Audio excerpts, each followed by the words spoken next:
Hello students, how are you? Welcome to SVS English classes. We are here again to study the lesson Landscape of the Soul. आपका video number 5 में स्वागत है। आत्मा की दृश्यावली की ये पांचवी वीडियो है। इसमें आपका स्वागत है और ये आत्मा की दृश्यावली का दूसरा भाग है जिसमें अप्रशिक्षित कला, अनगढ़ कला या बाह्य कलाकारों की कला इसमें दर्शाया गया है। स्टडी करते हैं लेखक क्या कहता है इसमें। Getting inside outsider art. Outsider art का मीनिंग है बाह्य कलाकारों की कला का प्रवेश या आरंभ। तो बाह्य कलाकारों की कला क्या होती है स्टूडेंट्स? अप्रशिक्षित कला, अनगढ़ कला की शुरुआत या आरंभ। When French painter Jean Dubuffet mooted the concept of art brut in the 1940s, the art of the untrained visionary was of minority interest. When जब फ्रेंच पेंटर फ्रांस का चित्रकार जीन ड्यूबफेट ने मूटेड मीन्स सुझाव दिया, लोगों के सामने रखा, द कंसेप्ट विचार ऑफ आर्ट ब्रट।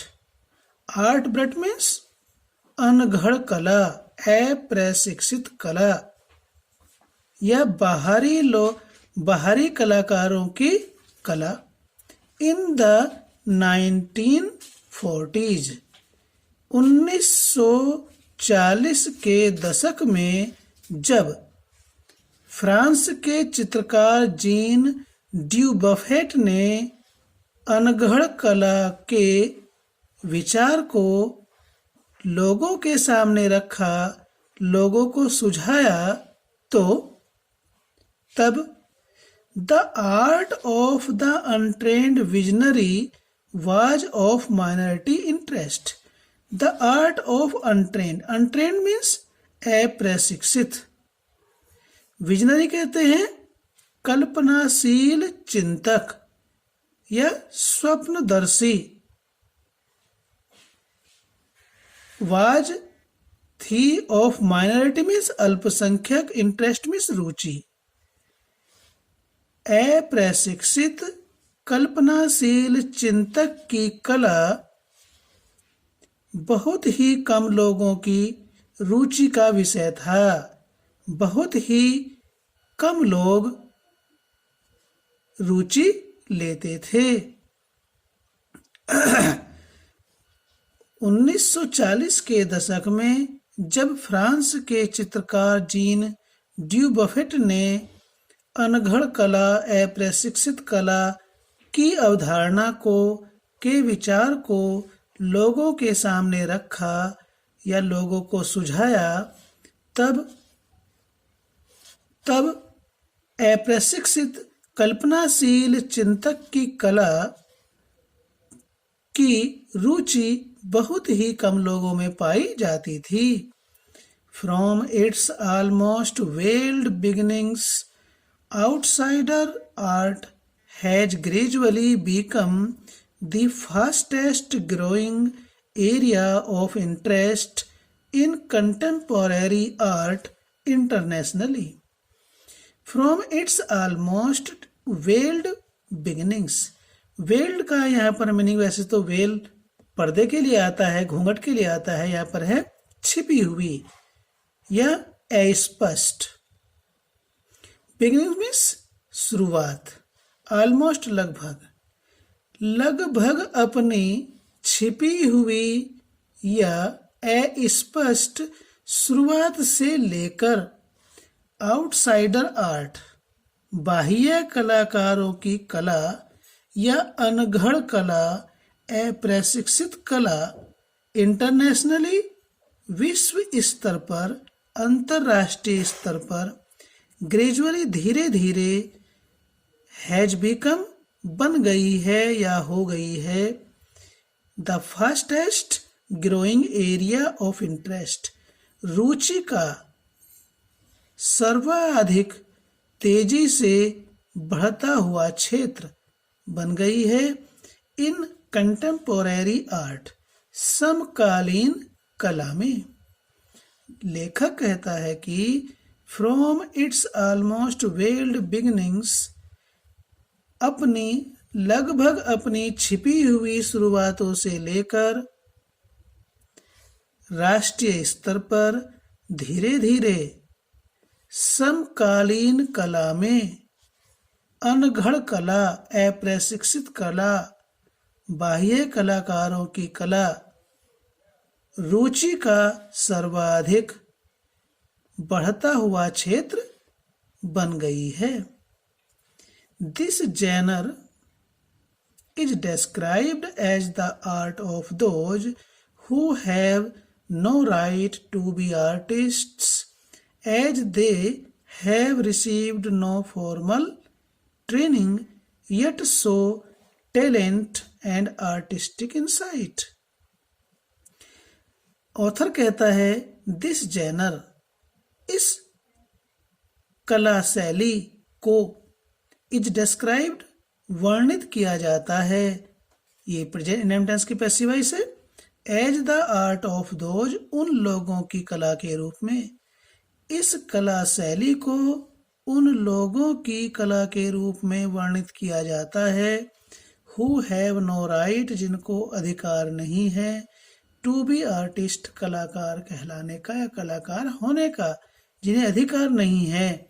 क्यों नहीं है? एज दे हैव रिसीव्ड, क्योंकि उन्होंने प्राप्त की है, नो फॉर्मल ट्रेनिंग, कोई औपचारिक प्रशिक्षण नहीं, क्योंकि उन्होंने कोई औपचारिक प्रशिक्षण प्राप्त नहीं किया है, किसी अलग तरीके से, अपने तरीके से, व्यक्तिगत तरीके से, दूसरों से अपने प्रयास से उन्होंने सीखा है, लेकिन उन्होंने कोई चित्रकारी की, कला की कोई स्कूली शिक्षा नहीं ली है, औपचारिक शिक्षा नहीं ली। यट फिर भी show talent and artistic insight, yet फिर भी वे सो दिखलाते हैं, टैलेंट मीन्स प्रतिभा, एंड आर्टिस्टिक कलात्मक, इंसाइट अंतर्दर्शी, फिर भी वे प्रतिभा और कलात्मक अंतर्दर्शी या अंतर्दृष्टि दिखलाते हैं। This genre is described as the art of those, यह कला शैली या इस कला शैली को उन लोगों की कला के रूप में वर्णन किया जाता है who have no right to be artist, जिन्हें कलाकार होने का अधिकार नहीं है। नो राइट, कोई अधिकार नहीं है, हक नहीं है। As they have received no formal training, क्योंकि उन्होंने कोई औपचारिक प्रशिक्षण प्राप्त नहीं किया है। यट फिर भी show talent and artistic insight, फिर भी वे प्रतिभा और कलात्मक अंतर्दृष्टि दिखलाते हैं, दर्शाते हैं। Their works are a stimulating contrast to a lot of mainstream offerings. आगे ऑथर कहता है their works, उनके कार्य, उनकी कृतियां, जो भी उन्होंने लेख लिखे या जो भी उन्होंने चित्र बनाए, are a stimulating, which stimulating means यहाँ पर विचारो उत्तेजक, कंट्रास्ट विरोधाभासी, टू ए लॉट ऑफ, बहुत सारी, मेन स्ट्रीम मुख्य धारा की, ऑफरिंग्स प्रस्तुतियां, उनके कार्य बहुत सारी मुख्य धारा की प्रस्तुतियों की विचारों उत्तेजक विरोधाभासी हैं। उनकी कृतियां बहुत सारी मुख्य धारा की प्रस्तुतियों की विचारों उत्तेजक विरोधाभासी हैं। Around the time Du Buffet was propounding his concept in India, an untutored genius was creating paradise. Author कहता है अराउंड द टाइम, उस समय जब Dubuffet was propounding, Dubuffet was propounding means प्रतिपादन कर रहा था, प्रस्तुत कर रहा था। हिज कंसेप्ट, अपने विचार को, अपनी अवधारणा को। उस समय जब ड्यू बफेट अपनी अवधारणा को, अपने विचार को प्रतिपादित कर रहा था, प्रस्तुत कर रहा था, तब इन इंडिया, भारत में, उस समय भारत में एन अनट्यूटर्ड, अनट्यूटर्ड कहते हैं अप्रशिक्षित, जीनियस असाधारण प्रतिभावान व्यक्ति, वाज क्रिएटिंग बना रहा था, पैराडाइज स्वर्ग। उस समय जब ड्यू बफेट अपनी अवधारणा को प्रस्तुत कर रहा था, लोगों के सामने रख रहा था, तब भारत में एक अप्रशिक्षित और असाधारण प्रतिभावान वाला व्यक्ति स्वर्ग का निर्माण कर रहा था। Years ago, the little patch of jungle that he began clearing to make himself a garden, sculpted with stone and recycled material, is known to the world today as the Rock Garden at Chandigarh. Years ago, वर्षों पहले, the little patch of jungle, little means छोटा, patch means टुकड़ा, a piece of जंगल, जंगल का, जंगल का एक छोटा टुकड़ा, that he begin clearing, जिसको उसने साफ करना शुरू किया था। किस लिए? टू मेक, बनाने के लिए, हिमसेल्फ, खुद, एक गार्डन, एक बगीचा, स्कल्प्टेड, काटे गए, छांटे गए, विद स्टोन, पत्थर के छांटे गए, तरासे गए टुकड़ों से, रिसाइकिल्ड, पुनः प्रयोग की जाने वाली, मटेरियल में, सामग्री से, इज नोन, जानी जाती है, टू द वर्ल्ड, संसार के द्वारा, टुडे, आज, as the rock garden, rock garden के रूप में, एट चंडीगढ़, चंडीगढ़ में। ऑथर कहता है कि वर्षों पहले जंगल के छोटे टुकड़े को, जिसे उसने साफ करना शुरू किया, पुनः प्रयोग की जाने वाली सामग्री और काटे छांटे गए पत्थरों से, तरासे गए पत्थरों से बगीचे का निर्माण करने के लिए उस छोटे से जंगल के छोटे से टुकड़े को साफ करना शुरू किया। किस लिए? ताकि उसमें तरासे गए पत्थर और पुनः प्रयोग की गई सामग्री से एक गार्डन तैयार किया जा सके। तो वो तैयार किया गया गार्डन इज नोन, आज, टुडे, आज, इज नोन, जाना जाता है, टू द वर्ल्ड, संसार को, संसार उसे जानता है, as the rock garden, rock garden के रूप में, एट चंडीगढ़, चंडीगढ़ में। तो ऑथर कहता है कि वर्षों पहले जंगल का वह छोटा सा टुकड़ा, जिसे पुनः प्रयोग की जाने वाली सामग्री और तरासे गए पत्थर से बगीचे को बनाने के लिए साफ किया गया था, आज उसे चंडीगढ़ में संसार रॉक गार्डन के नाम से जानता है। दुनिया उसे रॉक गार्डन के नाम से जानती है। तो ये चित्र दिखाई दे रहा है स्टूडेंट्स।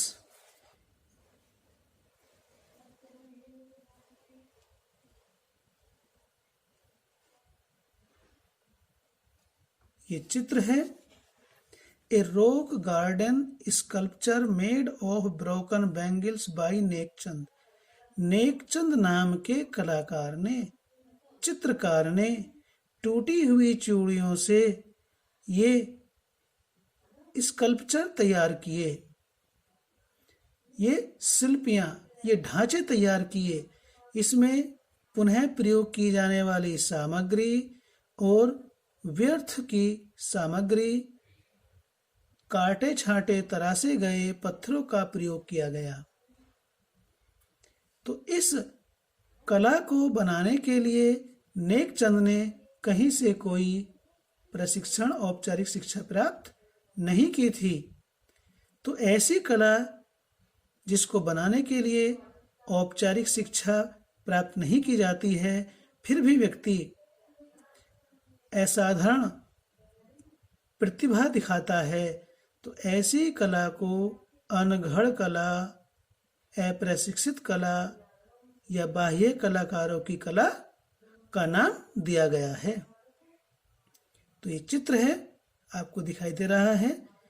नेकचंद ने इसको बनाया और ये विश्व स्तर की ये रॉक गार्डन है, विश्व प्रसिद्ध है।